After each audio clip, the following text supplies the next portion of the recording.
Hey everybody, welcome back to my channel. Today we are going to be discussing kids costuming. So, as you know, I am a reenactor with the Society for Creative Anachronism, and I'm also a mom. I have two beautiful children that I have full custody of. So I have them with me 24 hours a day, 7 days a week. What that means is if I want to go to an event, if I want to do something costume related, they have to be costumed too. Basically, it is imperative for me that I have quick and easy garb for my kids. Stuff that is going to be easy to wash, easy to wear, comfortable, and something that's going to move with them and grow with them. Again, the emphasis here is on easy. What I'm going to show you today is how I make quick and easy kids garb. This project is for my 6-year-old daughter. I'm making her a simple tunic and a pair of breeches. Historically, children would have worn the same clothing as adults, just in miniature. While that is historically accurate, it's just not practical for kids today. A lot of times when I attend these events, there are playgrounds, and there is always a gaggle of children running around playing tag, playing hide and seek, doing the things that kids do. And it's not practical for them to be wearing floor-length dresses, fancy doublets, expensive materials. It's just not practical. These pieces of garb are going to get dirty. They're going to be washed far more than my gowns ever would. They're going to get wet. We have been to events where it's been 95 degrees outside and I have given my children a bucket of water to play in. This is just what kids do. So it is very important to me that these be practical play clothes. So to prevent me from going on any further about this topic, because clearly I have opinions and could talk about this subject for hours, let's just go ahead and get started.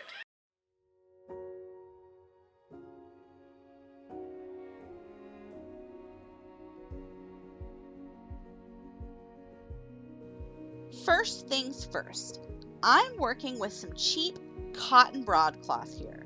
For this project, you're going to need a t-shirt belonging to your child, some kind of marking tool, a pair of scissors, a sewing machine, a ruler, and about 2 hours.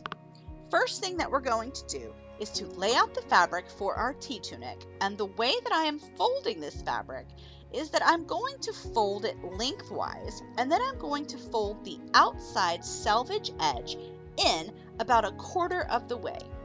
Then what I'm going to do is to take the t-shirt, fold it in half, and lay it along the folded edge of the fabric. Now, can you see where we're going here? Next thing we're going to do is to take our chalk or our marking tool, whatever that happens to be, and I am going to draw a line from the underarm to the edge of the selvage edge that we just folded over. This is going to create our sleeves.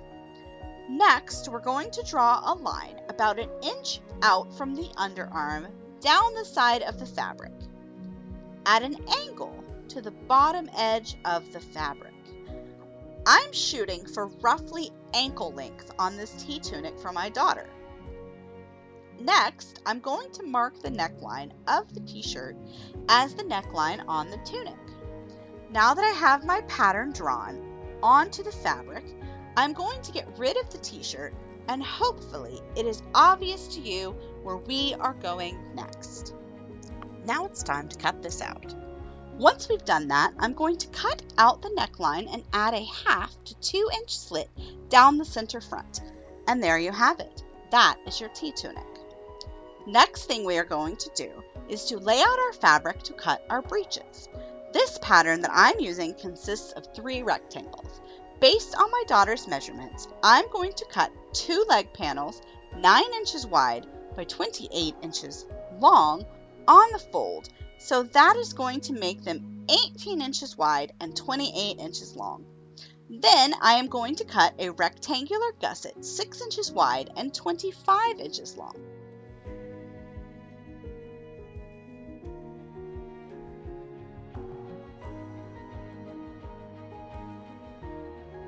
My daughter's waist is 23 inches.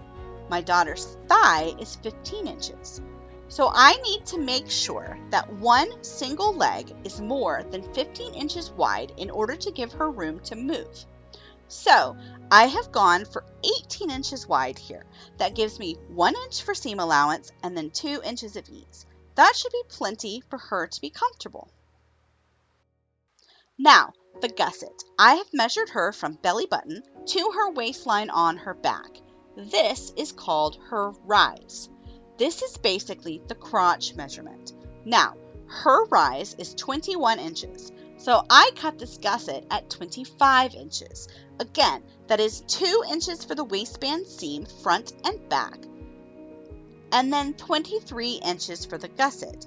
Hopefully, all of that makes sense to you. Now that we have the pieces cut out, what we're going to do is to lay them out right sides facing down. And then I'm going to fold the gusset in half and place a pin marking the center. Next, I'm going to grab the gusset and a piece of the leg right sides together, and I'm going to pin from the waistband to the pin I marked in the center of the gusset.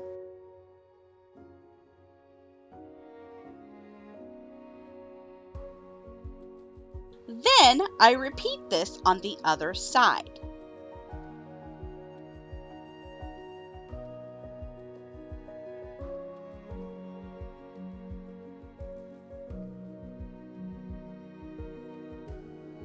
All right, now it is time for us to pin up the sides of this tea tunic. Take your pins and pin along the sleeve and down the side to the hem. Now, repeat this on the other side.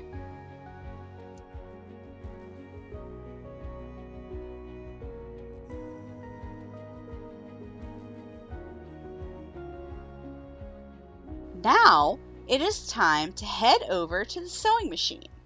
Remember when I said that this is quick and dirty kids garb? The tunic is pink and the pants are purple. I've got purple thread, so that's what we're going to use. Feel free to color coordinate if you like, but I don't mind using up the all-purpose thread I've got hanging around. First thing I'm going to do is to sew up both sides of the tunic. I'm going to start at the sleeve and go down to the hem, curving around the underarm.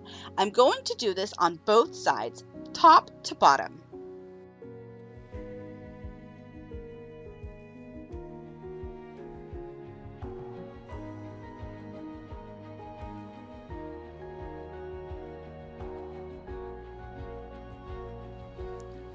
Once you've done that, set your tunic aside and grab the breeches. We're going to sew up both pieces that we pinned just a minute ago. Again, you're sewing from the waist to the center of the gusset. Do not sew all the way down. Once that's done, I'm going to pin the other side of the pants to the gusset.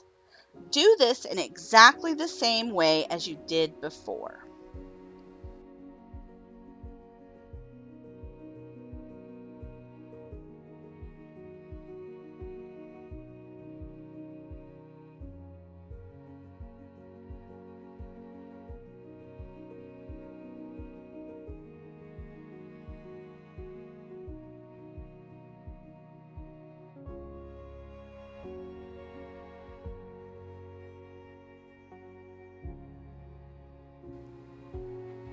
Now, back to the sewing machine, sew the other side of the pants from the waistband to the bottom of the gusset. Now that you've sewn the pant legs to the gusset, we need to sew the bottom half of the pant legs.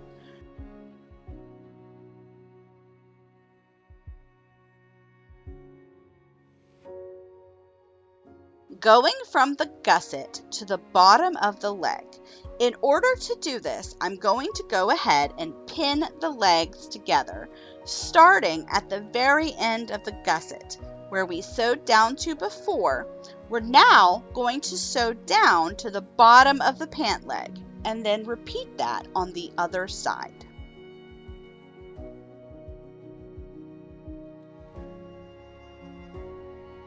Now you have a pair of pants.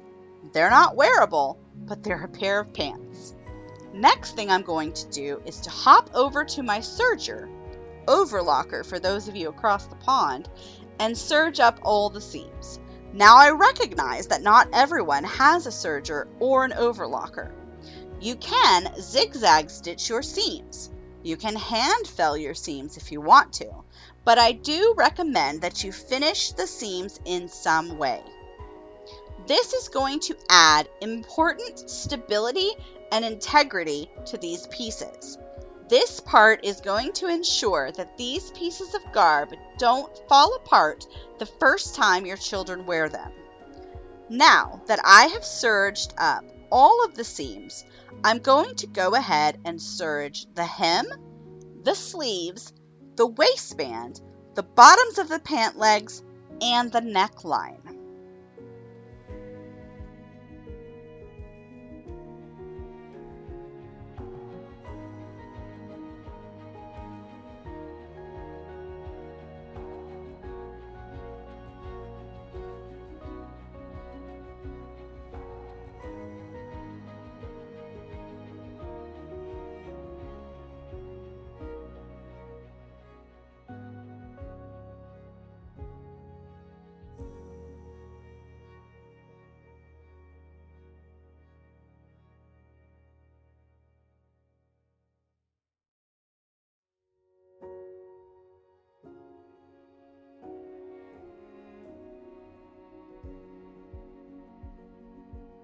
Now that that's done, it's time to go ahead and sew up the sleeve hems, the pant leg hems, the hem on the tunic, and sew in the waistband.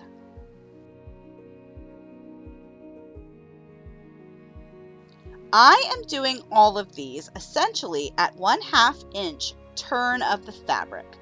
For the waistband, I am doing an inch turn of the fabric, and I am going to leave a gap of roughly 1.5 inches in order to thread the elastic through.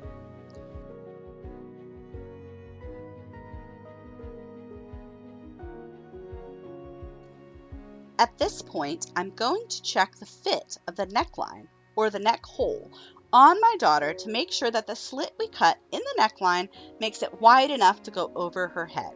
If you need to add an additional cut to that center slit, go ahead and do that now. Only go so far as to allow it to slide easily over their head.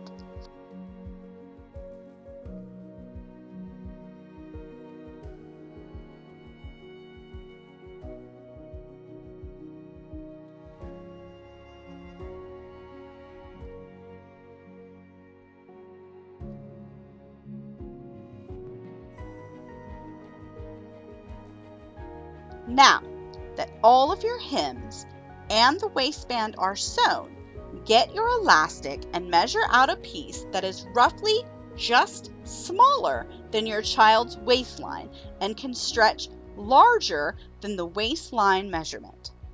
If you remember, I said earlier my daughter has a 23-inch waist. So I am cutting a piece of elastic at about 18 inches. This will stretch to about 26 inches or more, thus leaving us plenty of stretch both to hold the pants on comfortably and to allow them to be comfortable and to grow with her. Now that you've cut your elastic, get a safety pin and pin one end of the elastic with the safety pin. Thread your elastic through the waistband. Make sure not to pull the elastic through the other side of the waistband. In order to do this, I put a large kilt pin in the other end of the elastic. That will prevent it from getting pulled into the waistband. Once you have threaded your elastic all the way through the waistband, grab both ends of the elastic and sew them together. However you wish to do this is up to you.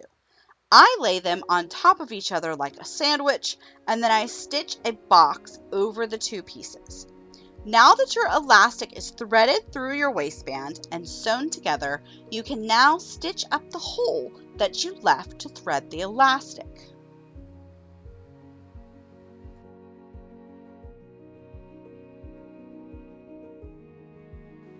It's time for a quick try on just to make sure that everything is fitting like I want it to. And now the pants are complete. Go ahead and set them aside. Get a needle and thread, and we're going to finish the neckline. I like to do this part by hand because it is such a small neckline. There are lots and lots of options for different necklines out there. You can do keyhole style necklines if you like. You could do a neckline facing if you like. I'm not going to mess with any of that. All I'm going to do is an 1/8 inch fold and another 1/8 inch fold. I'm just going to basically do a narrow rolled hem on the neckline. I'm going to go all the way around the hole, and then I'm going to do the same thing to the slit and neatly finish that part. I'm using a simple whip stitch or felling stitch to finish this.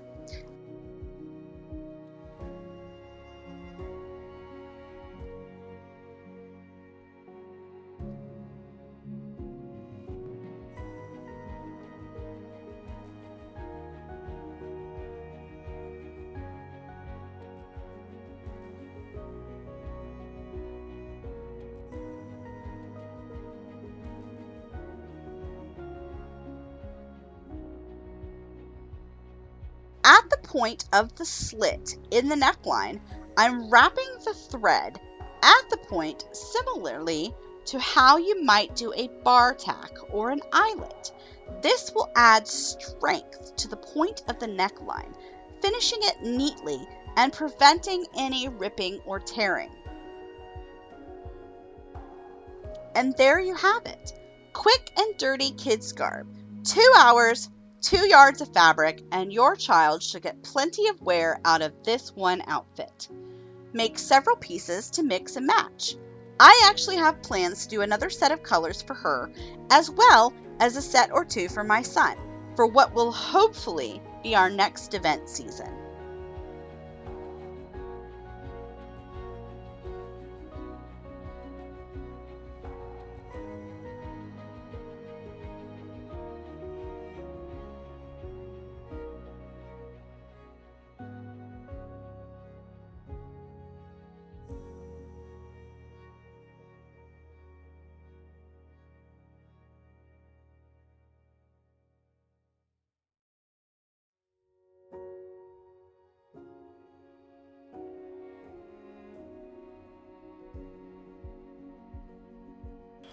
Don't forget to check out my previous video in the COVID lineup on making a medieval pilgrim script. And if you're interested, I'm currently hosting a 500 subscriber giveaway on one of my earlier videos.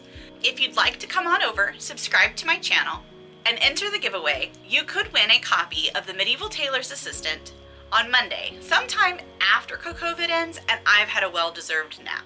I want to take a moment to say thank you all so much for joining me this weekend. COVID has been a wonderful experience, and I have thoroughly enjoyed every moment. It has been a lot of work, but it has been a labor of love. I hope that you all have found some new costumers to follow, to watch, and to enjoy. I hope that you have been inspired to go out and make things, beautiful things. And I hope that you have been empowered to put yourself and your creations out into the world. I've always said that the one thing I want to leave to this world is to be an inspiration, to make the world more beautiful one piece at a time. I hope that you take that with you and that you find ways, your way, to make the world more beautiful one piece at a time. As always, stay safe, stay healthy, and I will see you next time. Bye-bye.